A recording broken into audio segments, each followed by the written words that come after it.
Hello everyone and welcome to FinSpace. Before starting the video, मेरा एक question है आप सबसे। क्या आपको भी यही लगता है कि artificial intelligence, internet of things, visual effects, AR, VR, OTT, streaming and many more, ये सारी टेक्नोलॉजी आने वाले 5 से 10 सालों में काफ़ी बूम करेगी?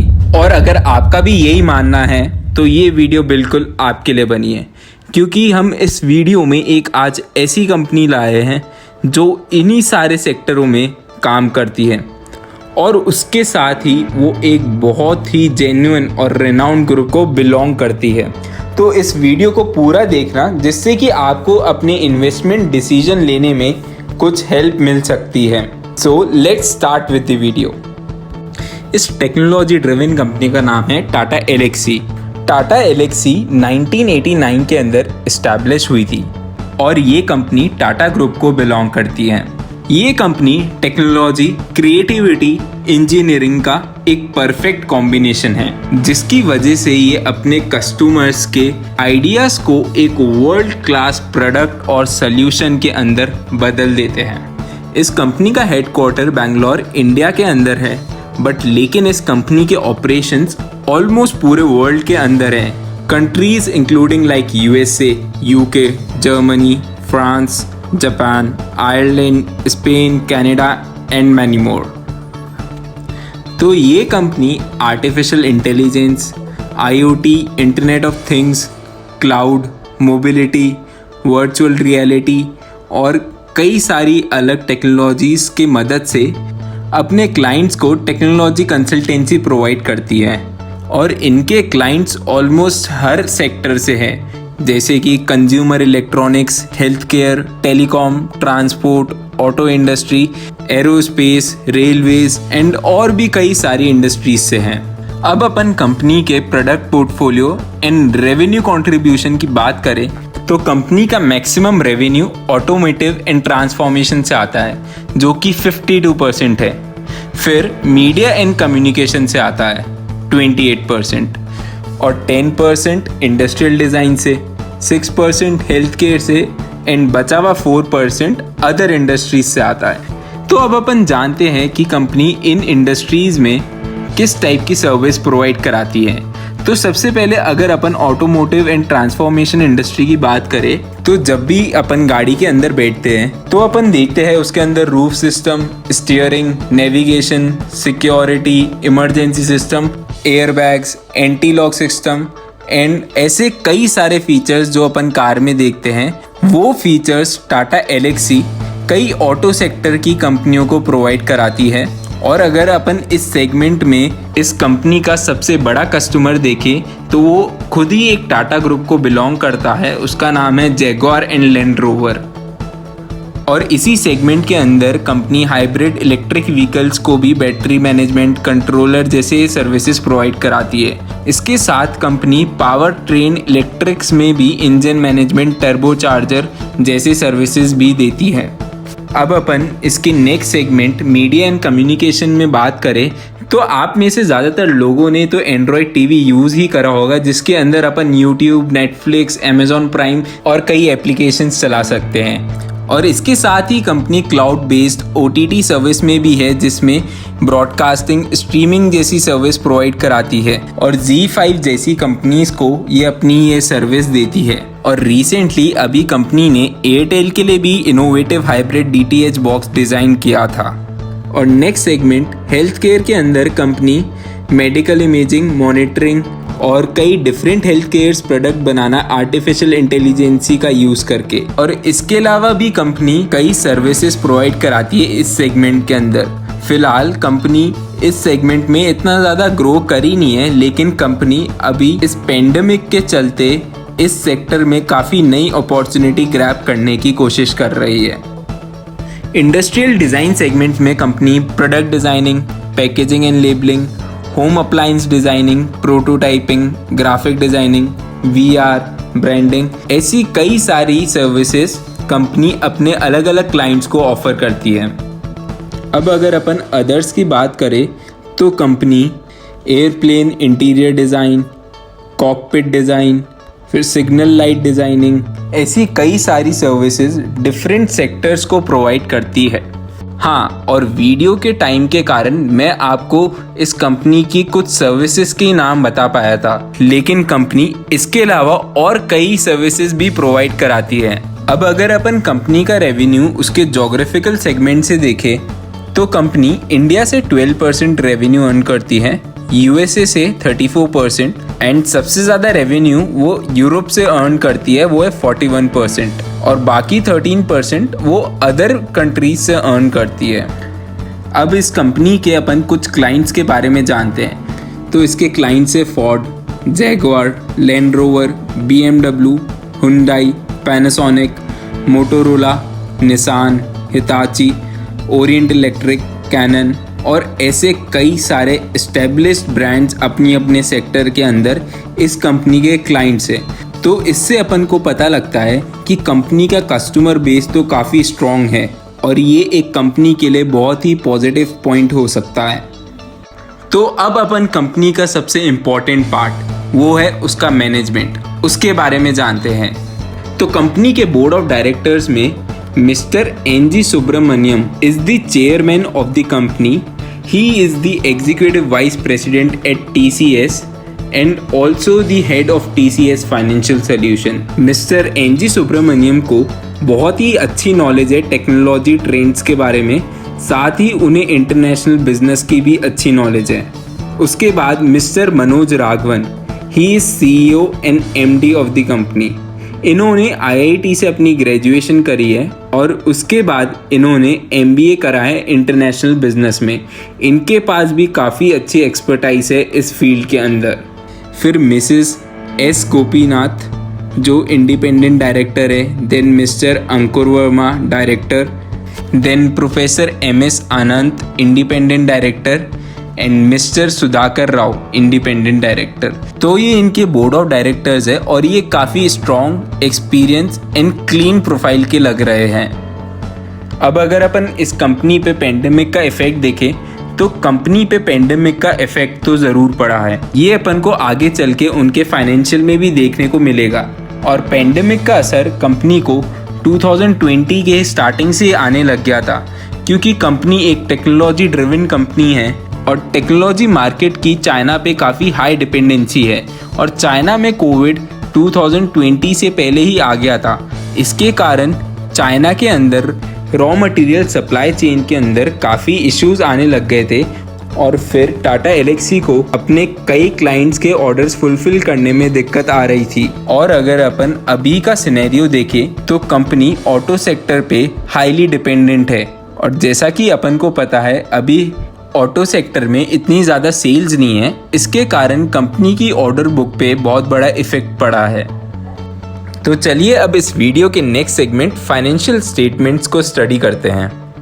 तो अब अपन कंपनी का प्रॉफिट एंड लॉस स्टेटमेंट देखें तो कंपनी की जो सेल्स है वो लास्ट 5 इयर्स के अंदर कंटिन्यूसली इंक्रीज हुई है विद अ CAGR ऑफ 8.41%। और अगर अपन एबिटा देखें तो उसने भी 9.16% के CAGR से ग्रो करा है। और इसके बाद अगर अपन प्रॉफिट आफ्टर टैक्स देखें तो वो भी 10.59% के CAGR से ग्रो करा है पिछले 5 सालों में। लेकिन अगर अपन देखें फाइनेंशियल ईयर 18-19 से फाइनेंशियल ईयर 19-20 के अंदर नेट प्रॉफिट और एबिटा में एक डिक्रीज आया है। इसका एक सबसे बड़ा रीज़न ये है कि जो सॉफ्टवेयर डेवलपमेंट एंड सर्विसेज वाला बिजनेस सेगमेंट है उसमें कंपनी को सेल्स ग्रोथ देखने को तो मिली, लेकिन फाइनेंशियल ईयर 19-20 का जो 4th क्वार्टर था उसमें कंपनी को एक सडन रिडक्शन दिखा था ऑटो सेक्टर के बिजनेस वॉल्यूम में। और उसके साथ ही चाइना के अंदर कोविड के कारण सप्लाई चेन के अंदर काफ़ी डिस्टर्बेंस आ गई थी और इससे कंपनी को अपने ऑर्डर्स फुलफिल करने में काफ़ी दिक्कत आई थी। और अब अपन देखें तो कंपनी का जो मीडिया एंड कम्युनिकेशन का सेगमेंट है उसने काफ़ी अच्छी 23.3% की ऑन ईयर बेसिस में ग्रोथ दिखाई है। इसके साथ ही अगर अपन मेडिकल एंड हेल्थ केयर का भी वर्टिकल देखें उसने भी 26.5% की ईयर बेसिस पे ग्रोथ दिखाई है। तो ये दोनों सेगमेंट कंपनी के लिए एक इमर्जिंग ग्रोथ दिखा रहे हैं। अब अपन कंपनी के बैलेंस शीट पे आते हैं तो कंपनी के बैलेंस शीट में एक सबसे बड़ी ऑब्जर्वेशन ये दिख रही है कि कंपनी ने फाइनेंशियल ईयर 1920 के अंदर एक बोरोइंग्स ली है, लेकिन ये जो बोरोइंग्स है ये एक लीज लाइबिलिटी के तौर पे हैं। तो अगर अपन इसे as a investor point of view से देखेंगे तो ये बोरोइंग्स कोई बहुत ज़्यादा कंसर्न की बात नहीं है। और साथ ही अगर अपन इसके टोटल रिजर्व एंड सरप्लस भी देखें तो वो लास्ट 5 ईयर से कंटिन्यूसली ग्रो कर रहे हैं ऑन ईयर बेसिस, जिसके कारण ये कंपनी काफ़ी स्ट्रॉन्ग हो जाती है। लेकिन इस बैलेंस शीट में एक कंसर्न की बात यह है कि अगर अपन ट्रेड रिसीवेबल्स पे देखें तो कंपनी के पास ऑलमोस्ट 76 करोड़ के अनबिल्ड रेवेन्यू हैं, और ये जो अनबिल्ड रेवेन्यू है वो सिर्फ एक कस्टमर को बिलोंग करते हैं, और ये बात कंपनी के लिए काफ़ी बड़ा कंसर्न है। बट वो जो कस्टमर है उसकी काफ़ी हाई क्रेडिट रेटिंग है, मतलब उसकी फाइनेंशियल पोजीशन काफ़ी स्ट्रॉन्ग है। लेकिन फिर भी ये कंपनी के लिए एक कंसर्न है, क्योंकि अगर कल उसने ये अमाउंट का बैड डेट क्रिएट कर दिया तो कंपनी के लिए काफ़ी दिक्कत की बात होगी, क्योंकि ये अमाउंट मोर देन 10% अकाउंट करता है ट्रेड रिसीवेबल्स का। और अब अपन अगर कंपनी का कैश फ्लो देखें तो कंपनी ने फाइनेंशियल ईयर 1920 के अंदर 171 करोड़ का कैश फ्लो जनरेट करा है, जो कि कंपनी के लिए काफ़ी यूजफुल हो सकता है नई नई अपॉर्चुनिटीज़ ग्रैब करने के लिए। अब अपन कंपनी के फाइनेंशियल रेशियो देखें तो सबसे पहले अपन डेट टू इक्विटी रेशियो देखें तो फाइनेंशियल ईयर 1920 में कंपनी का डेट टू इक्विटी रेशियो 0.03 है, जो कि काफ़ी कम है। और इसके साथ कंपनी का नेट कैश फ्लो अच्छा होने के कारण कंपनी इसे काफ़ी ईजीली रीपे कर सकती है। अब अपन रिटर्न रेशियो की बात करें तो कंपटीशन के कारण return on equity, ROCE, ROA तीनों में ही लास्ट 5 ईयर के अंदर अपन को फॉल देखने को मिलेगा। लेकिन फिर भी अगर अपन फाइनेंशियल ईयर 1920 का ROE देखें तो वो 25.2% है, ROCE देखें तो वो 33.57% है। तो as a investor point of view अभी भी जो ये नंबर्स है वो काफ़ी अट्रैक्टिव रिटर्न्स दिखा रहे हैं। और अब अपन कंपनी के अगर मार्जिन रेशियोज देखें तो ऑपरेटिंग मार्जिन और नेट प्रॉफिट मार्जिन कोई एज सच स्पेसिफिक ट्रेंड नहीं दिखा रहा, लेकिन फिर भी अगर अपन उनके नंबर्स देखें तो वो काफ़ी अच्छे हैं, और ये company as well as investors के लिए कोई बहुत बड़ा कंसर्न नहीं है। Now let's have a look on the share holding pattern of this company. तो अगर अपन प्रमोटर्स की बात करें तो प्रमोटर्स 44.53% इस कंपनी के स्टेक होल्ड करते हैं, जो कि काफ़ी अच्छा नंबर है। और अब अगर अपन बात करें FII की तो वो 10.53% इस कंपनी में होल्ड करते हैं, और उन्होंने सितंबर 2019 से लेके मार्च 2020 तक काफ़ी सिग्निफिकेंट अमाउंट में अपने स्टेक इंक्रीज करे इस कंपनी के अंदर। और अगर अपन म्यूचुअल फंड की बात करें तो म्यूचुअल फंड भी इस कंपनी के अंदर इंटरेस्ट दिखा रहे हैं, और इसीलिए उनने प्रीवियस क्वार्टर के अंदर इस कंपनी के अंदर अपने स्टेक इंक्रीज करे हैं। तो अब अपन ओवरऑल बात करें तो कंपनी का शेयर होल्डिंग पैटर्न तो काफ़ी जस्टिफाइड लग रहा है। Now let's compare this company with its peers. अब अपन इस कंपनी का मार्केट कैप देखें तो वो सेकेंड हाईएस्ट है अपने पीयर ग्रुप में, और ये कंपनी काफ़ी पोटेंशियल रखती है अपने मार्केट कैप को और भी ग्रो करने की। अब अगर अपन कंपनी के PE रेशियो की बात करें तो अपने पीयर ग्रुप के कंपैरिजन में कंपनी का PE रेशियो इतना ज़्यादा नहीं है। इसका मतलब कंपनी का वैल्यूएशन उसके पीयर ग्रुप के हिसाब से बहुत ज़्यादा एक्सपेंसिव नहीं है। इसके साथ अगर अपन PB रेशियो की बात करें तो PB रेशियो सबसे ज़्यादा है टाटा एलेक्सी का इसके पीयर ग्रुप में, and this can be a matter of concern from the point of view of an investor. अब अगर अपन इस कंपनी के रिटर्न रेशियो इसके पीयर ग्रुप के साथ कंपेयर करें तो वो इसके पीयर ग्रुप की ज़्यादातर कंपनी से काफ़ी हाई है, और यही बात इन्वेस्टर्स को काफ़ी अट्रैक्ट कर सकती है इस कंपनी में इन्वेस्ट करने के लिए इसके पीयर्स के कंपैरिजन में। तो दोस्तों अब अपन इस वीडियो के सबसे इम्पोर्टेंट और लास्ट सेगमेंट पे चलते हैं, वो है SWOT analysis, and let's begin it with the strengths of the company. So first point है कंपनी की नेट सेल्स ने लास्ट 5 ईयर से कंटिन्यूस ग्रोथ दिखाई है। उसके साथ Tata Elxsi cash rich company है, जिसके कारण company can grab new opportunities in different segments. Then company has zero promoter pledge. Even company has very low debt or almost negligible debt. Then company is backed by very renowned group that is Tata Sons. Now let's have a look on the weaknesses of the company. तो company का ROCE और ROE दोनों ही decline कर रहा है last 2 years से। और उसके साथ ही कंपनी के नेट प्रॉफिट्स भी क्वार्टर ओवर क्वार्टर यानी कि मार्च 20 के क्वार्टर से जून 20 के क्वार्टर में डिक्लाइन कर रहे हैं। और अब अगर अपन कंपनी की अपॉर्चुनिटीज़ की बात करें तो company IoT, artificial intelligence, OTT, broadcasting इन सारे सेक्टर में डील कर रही है। और कई सारे एक्सपर्ट्स एंड रिसर्च एनालिस्ट का ये मानना है कि आने वाले टाइम में ये सेक्टर काफ़ी अच्छा परफॉर्म करने वाला है। इसके साथ ही एक स्टैटिस्टिक्स का डेटा ये कहता है कि बाय 2025 पूरे वर्ल्ड के अंदर $1500 billion will be spent on IoT technology. तो अगर अपन इस डेटा को कंसिडर करें तो कंपनी के पास काफ़ी अच्छी एक ग्रोथ अपॉर्चुनिटी है इन फ्यूचर। तो अब अगर अपन कंपनी के थ्रेट के बारे में बात करें तो कंपनी का सबसे बड़ा थ्रेट यही है कि इस पेंडेमिक के चलते लोगों की स्पेंडिंग हैबिट में काफ़ी चेंज आया है। और ये चेंज ना केवल इस कंपनी के लिए बल्कि इस पूरी इंडस्ट्री के लिए एक नया चैलेंज लेके आया है। और अब ये देखने वाली बात है कि कंपनी इस चैलेंज को कैसे फेस करती है। और इसके साथ ही कंपनी के पास एक और थ्रेट ये है कि कंपनी की प्रेजेंस ऑल ओवर वर्ल्ड है। और अभी इस पेंडेमिक के टाइम में हर कंट्री में एक डिफरेंट बिजनेस अनसर्टेनिटीज़ है और ये अनसर्टेनिटीज़ कंपनी के ऑपरेशंस में बहुत बड़ा चैलेंज लेके आती है।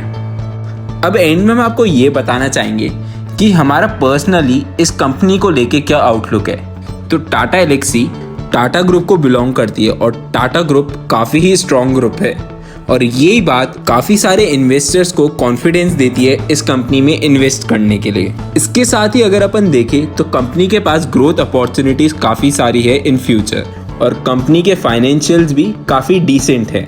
So after considering all the threats and weaknesses of the company, मुझे टाटा एलेक्सी फंडामेंटली काफ़ी साउंड कंपनी लगती है।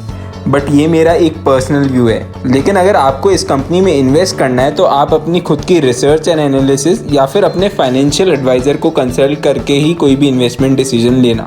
आई होप आपको हमारे ये एनालिसिस पसंद आया होगा और अगर पसंद आया तो इस वीडियो को लाइक और शेयर करना ना भूलें। और अगर आपने अभी तक हमारा चैनल सब्सक्राइब नहीं कर रखा so kindly subscribe our channel. और इसके साथ ही आप हमें कमेंट बॉक्स में कमेंट करके बता सकते हैं कि आपको नेक्स्ट कौन सी कंपनी पे एनालिसिस चाहिए। Thank you so much.